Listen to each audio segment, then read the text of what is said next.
Today I'm gonna show you guys how I embroider hats. So I don't do hats like every week, every day, but I do them once in a while. And for me, hats was quite the challenge on the BAi machine.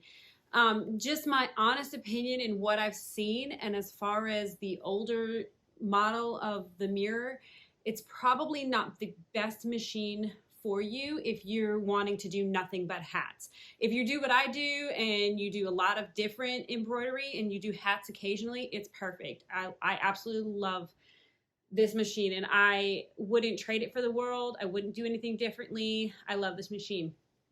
Now, I can't say from personal experience because I've never worked on a Vision, but from what I understand, the BAi Vision is much better for hat embroidery. So that may be something you want to ask other embroidery users and other BAi users, their opinion on the Vision.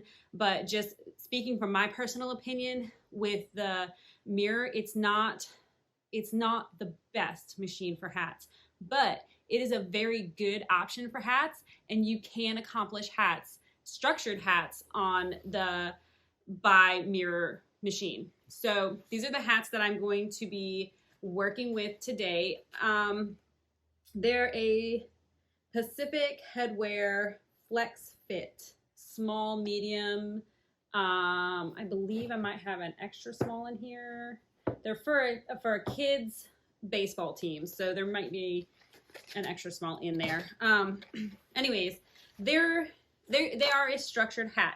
Now, I think that the Richardson 12 or whatever it is a little bit thicker of a structure, but I have successfully done the Richardsons on my BAi, and I'll interject some pictures of that for y'all too. But anyway, so today we're gonna do this hat. I did practice out my design just on a flat embroidery just because I only have 6 hats with me today.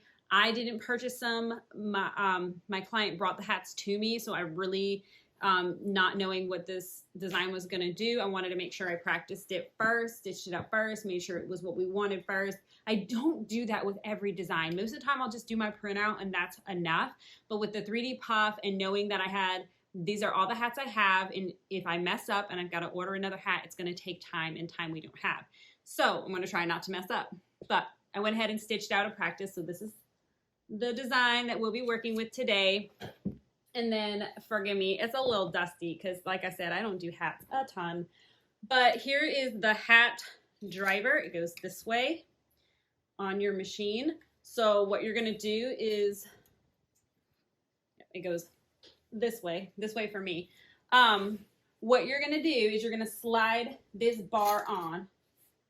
And while you're sliding it on, you're going to move this up this way. And you're going to slide it on and then screw these screws into the corresponding hole. Sorry, it's really dusty. I might wipe it down before I put it on there. Like I said, it usually sits at the bottom of my machine here. And just from all the lint, from all the different garments I do, things get so dusty. So I haven't used it in a little bit of time. So I'm going to show you guys how I install this. I will show you how I hoop my structured hats. I might do them a little. I probably take unnecessary extra precautions and extra steps, like steaming your hat isn't always necessary. I know lots of BAi users who don't steam their hats and have wonderful results. I just take the extra precaution because I just don't want to mess up. And in the beginning, it was one of the things that helped me when I was starting out. But I'll walk you through all of that, all of my hooping techniques for doing these structured hats. So let's get into it.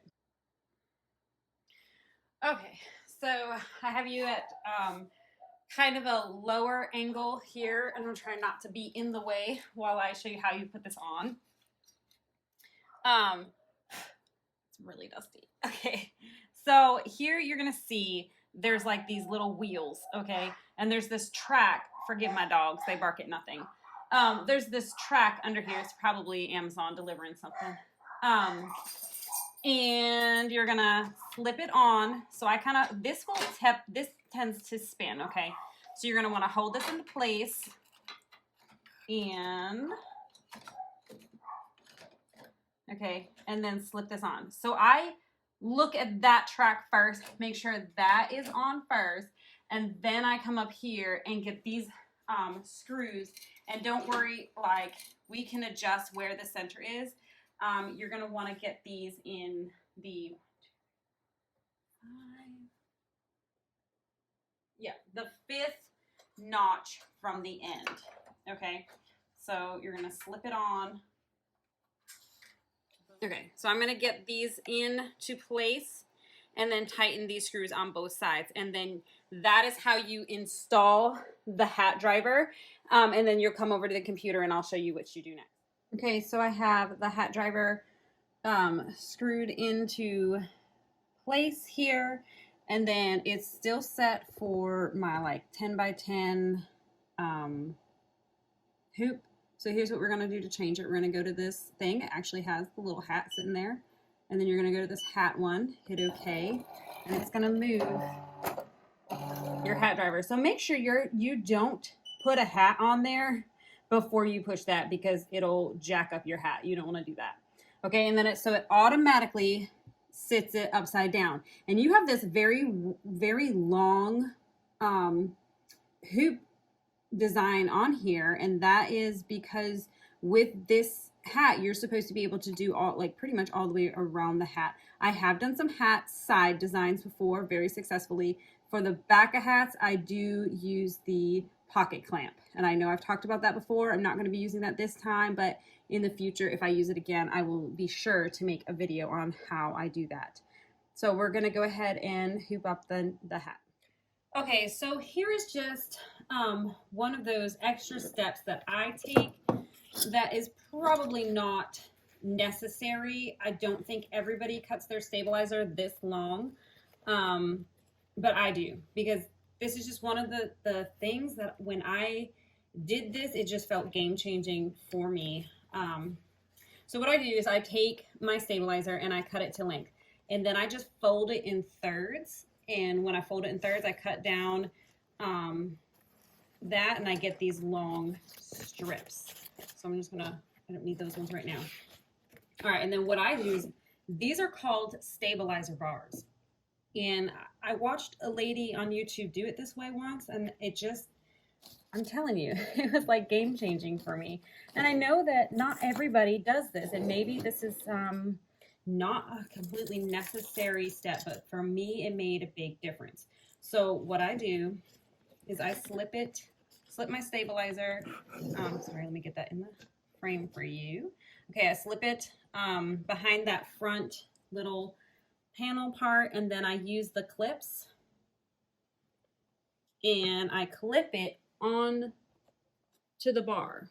Okay, then I just pull it tight, and I just use 2 clips for now.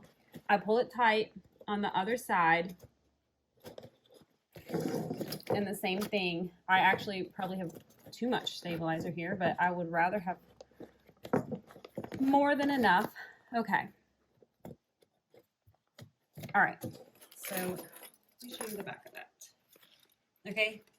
So I actually clip my stabilizer into place. Then at this stage, I put this onto, that thing is going in the way. At this stage, then I'm going to put this on to this hat station here, and then install my hat.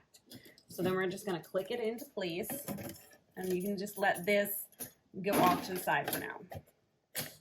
All right, so I click it into place, and then I'll show you how I put the hat on. Okay, so here's the thing. You don't have to use an iron to steam your hats. I've seen some people do it without it. I just personally like it. The other thing, so I don't just steam the front. I come in here before I hoop it, and I actually am going to steam this brim so that I can pull it back nice and flat to be able to go on here without that bump causing me any kind of trouble. So, and to me, it's not really a big deal to steam. My iron is around most of the time. I always have my iron handy. Okay, so I just pump a few puffs of steam in there, and then I will pull this part out and just kind of hold it for a minute while it's, I guess, cooling. I don't know.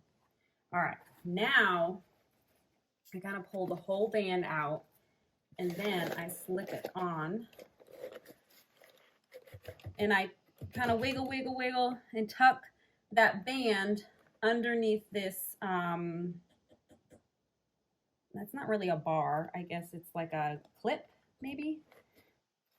All right, so then I just flatten my band all the way around, and I'm looking, so this thing comes up and over, and I'm looking to have this center stitching kind of in line with that. And that's, I guess, what this hook is for, to help you guide it. Not 100% necessary, but okay. And then I'm going to guide this arm in. I'm going to use these grooves of this arm, and I'm going to kind of try to tuck them right in the seam at the very bottom of that hat. Because one of the things with BAi is you cannot get your design very low on the hat. It will not stitch that low like other machines do, and maybe the Vision does a better job, okay? Because you're just not going to be able to get that low. All right, so then once you've clipped it into place, so what I'm saying, why I'm trying to say that is you want to be sure that this is going to help you get it as low as possible. So I make sure it's in that groove, and then I kind of just like tip it up just a bit. I mean, you don't want it to be crooked or anything, but I, just to help me get just that little bit lower if I can. Okay, now we're going to pull it tight. You can do this to see if it moves at all. It didn't really, I mean, it doesn't really matter because you're able to embroider like so far around. Even if the hat was slightly crooked, you're still going to be able to find that center seam with your needle, and it'll still stitch out fine. Like this, it does look off a little bit. I could see it does that when you click it sometimes. So if you like kind of have it off centered this way a little bit, then when you pull this, it pulls it, and then that's pretty much centered. Okay, so how to get that back in the seam. So now I steam it again, and I'm gonna, actually on the floor, I've got this piece of scrap parchment paper, and it's just brown because I've used it so many times. It's just from the iron. Okay, so then I'm gonna steam it again.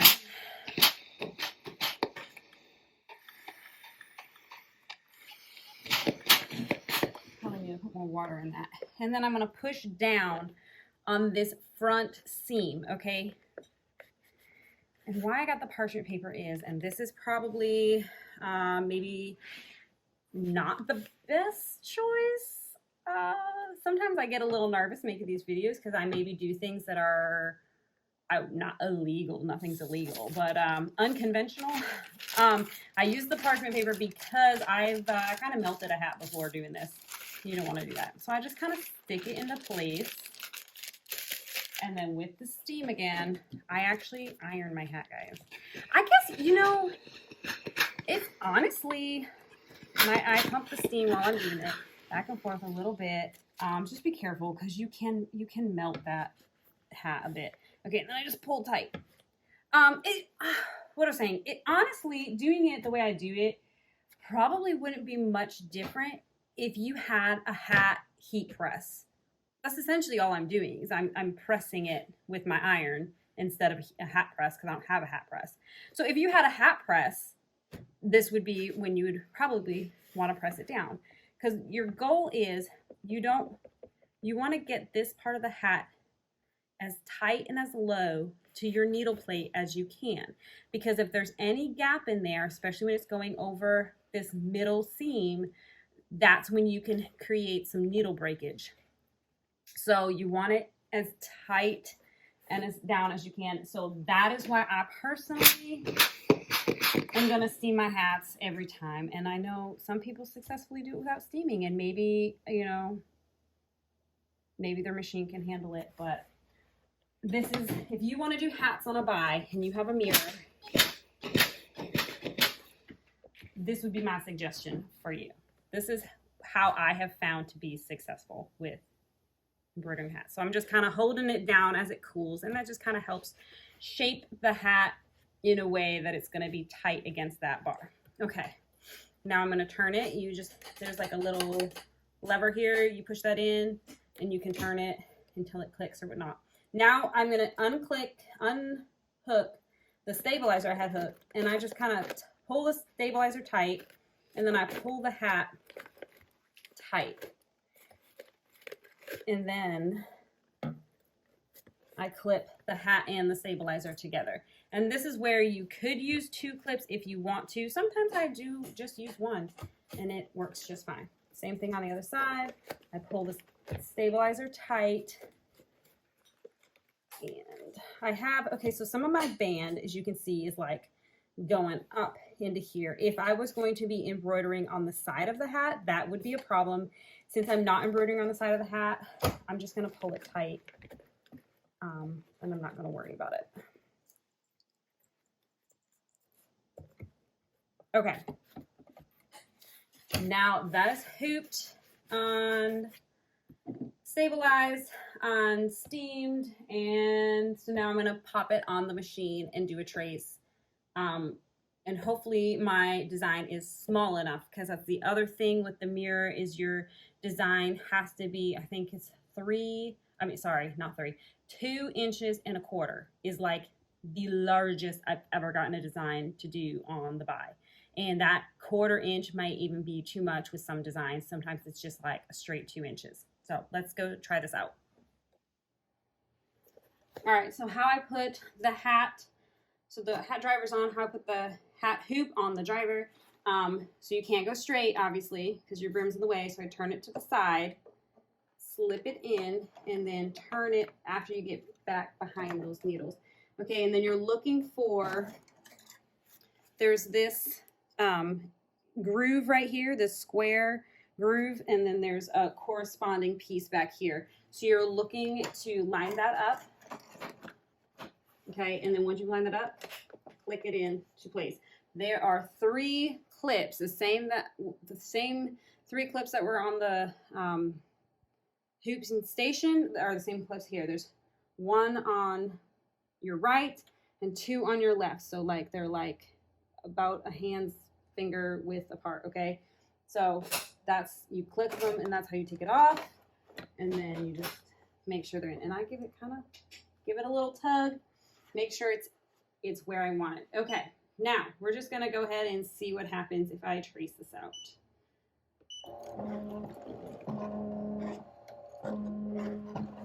Okay, now we're gonna get it lined up with that center seam. What's nice about these hats that have the center seam is you can find your center. Okay, and I'm gonna try to go down as far as possible. It gets finicky with me and yells at me and tells me I've gone too far. And sometimes, always do a trace before you start, because even though like my machine is telling me it's green, it's telling me it's good, sometimes you'll watch the machine and after you've done the trace, it actually automatically bumps your design up to make it fit better, or because it, even though it's kind of telling you it fits, it doesn't fit or whatnot. So I have gotten it down, like just for the sake of trying to get as low as possible. I've pushed that limit so far. But then once it started stitching out and it got down to that point, the computer on the machine doesn't recognize it as fitting. And then I had issues with, a lot of issues with it. So just make sure you do the trace first, because you don't want your machine to get angry at you and cause you more frustration than you need. Okay, so that looks good. And did you see that second trace after I moved it down? It didn't pull on this hat as much. And actually, I'm gonna pull one of these clips off. So like I had 2 on this side and 1 on this side. I'm just gonna have it so it has 1 on each side. And sometimes that just gives it a little bit more room. You don't want your hat to move around too much, because then your design won't be crisp and clean, and things will get kind of wonky. I had one design that I knew that when it got up here, it wasn't the shape I guess it should have been, but it was so, to an untrained eye, it was not really noticeable. And it's not that I don't want to put out the best work that I possibly can, but when a client wants a very specific design and he wants a very specific size, you got to do what you got to do. And I mean, the client seen the hat and was okay with it, never said anything to me. So again, the problem with doing this as your business is sometimes you can get so picky about things, placement and stitching that other people, honestly, they think it looks amazing and would never notice. And I'm not saying that I'm not trying to put out the best possible work that I can. I'm just saying sometimes you have to give yourself a little bit of grace. Okay, so I need white and red on needles 12 and 11 because I use titanium sharp 8012, I believe, or it's 1280. One of those ways, 80 and 12 are the numbers. They're a larger, sharper needle, and my tension is much higher for a 3D puff than it would be for your traditional embroidery. So I have 12, 11, 10 are usually the needles I have designated for hats. I'm sorry, that's my iron cooling down again. So I'm going to go ahead, put my thread on the right colors, and then get this set up. Okay, so I went ahead, changed out 12 to white, and then 11 to red. I pulled them, I tied them off in the back, pulled them through, and then threaded my needles. So those are ready to go. I'm going to select them on my computer, and then, oh, I'll show you for the 3D puff how to put that stop in if you don't already know. All right, so I have them selected already. I did it before I even said anything on the other clip. 12 and 12 for this design is going to stitch out that underlayment, that white part first. I know it looks purple on my machine. Don't worry about the color, just worry about the number. It's needle 12. 12 and 12. I put f-stops in both of them, but actually I don't need that first f-stop. Okay, so you need the stop on the second part because that is where you're going to put your foam before it stitches out red. The red part is going to be my puff, okay? So you're going to put this F, the F right there. See, that took it off. That put it on. I want that F there, okay? And then 11, and then okay, okay. And it should be ready to go.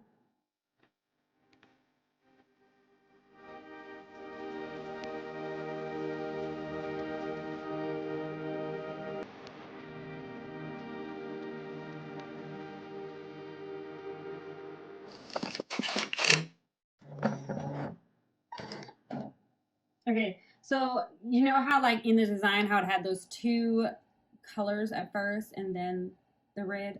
That right there, that little move it did was like the second color. I'm not really sure why it was there. I don't know if the digitizer put it in there as like an extra precaution for the stop for the puff or what, or if it was a mistake, but whatever the reason, it's fine. I deal with it. Oh, that's the other thing too, is you want to make sure you get your hats digitized for hats. Like, make sure that they're for hats because hats stitch out differently than any other kind of embroidery. Okay, so at this point, I don't know why it cut that, but it just like kept it there. Weird. Okay, at this point, we're gonna put our puff. I'm using this black high density foam. I get mine, let me pull you out. Okay, that is just a much better angle for me. Okay, so I get mine, check this out, on this like big old roll that I found at Hobby Lobby because that is my local craft store. I don't have a Michael's or Joann's or anything like that. So anyways, I buy this big old roll of high density foam. I was for a long time using the craft foam that you can get at like Walmart or whatever, but it is softer and thinner. This one I found in the craft, I don't even know which aisle. Anyways, I found it at Hobby Lobby. It's a high density foam, so it's a little bit thicker and just denser. So it really stepped up my game with 3D puff. So what I do is I just cut down, I'm just gonna throw that on the floor. I just cut down a bunch to size and then I'm gonna place it in. Now you can tape this down or you can kind of hold it. I actually restocked my tapes, so I'm gonna go ahead and tape it because normally I like to use painter's tape, but this time around I got masking tape just because I got it on clearance and I just figured it would work the same. It's a little bit more sticky. Hopefully it doesn't leave any residue or anything. Okay, so what I'm going to do is I'm just going to place a couple pieces of tape on here. And this is just for safety so that I'm not putting make sure you're covering your design. So I'm not putting my hands on the hat and risk getting a needle through my finger. So that's just a safety precaution. And then you go ahead and start it.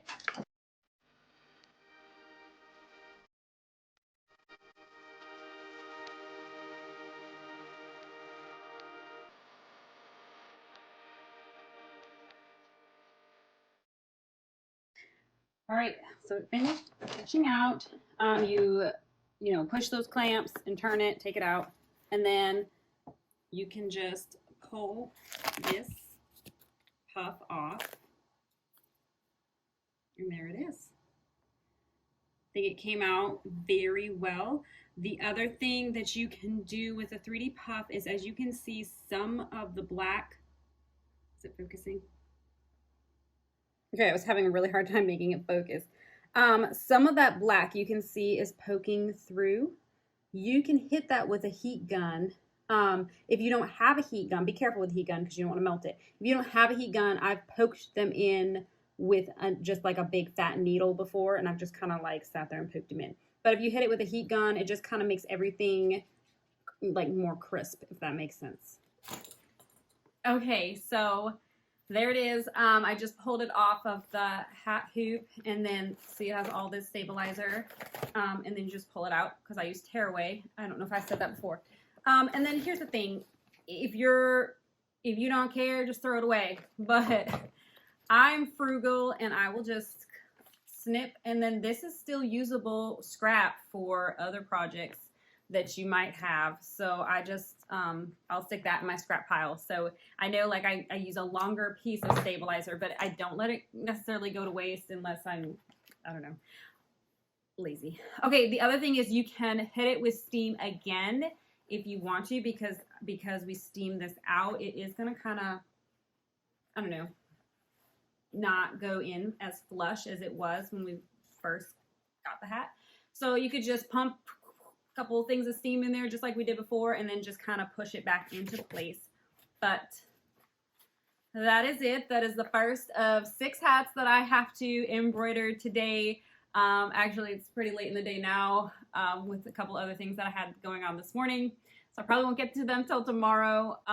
But with that, I hope that this helped you, encouraged you. If you have the BAi mirror machine and you would like to do hats, I hope that you found that this video encouraging, that it's possible, because I know I struggled with it when I first started, and I know I've seen a lot of chatter in the Facebook groups of people who are also struggling. So just a couple of things is make sure that you're having those sharp needles, those titanium needles, and I think it's 80-12 or 12-80. I don't know. Either way, it's the 12 and the 80. You want to make sure that you have those needles. At least that's what I use. Never had a problem since I've switched to those needles. I think I've maybe broke 2 needles out of all the hats that I've done since I've switched. Before that, I mean, I was breaking them left and right. So the needles, that was a big thing. For 3D puff, you want your tension to be tighter. And I just did a tension test on my machine. And this actually looks like it's a little bit too tight. I probably could loosen that a bit. But the front looks good, so, and nothing, there's no white bobbin thread sticking through. I'm gonna leave it because if it's not broke, don't fix it. I'm gonna leave it. So I am gonna hit this with my heat gun just to pull everything in tighter, but that is it. So I hope you found this helpful.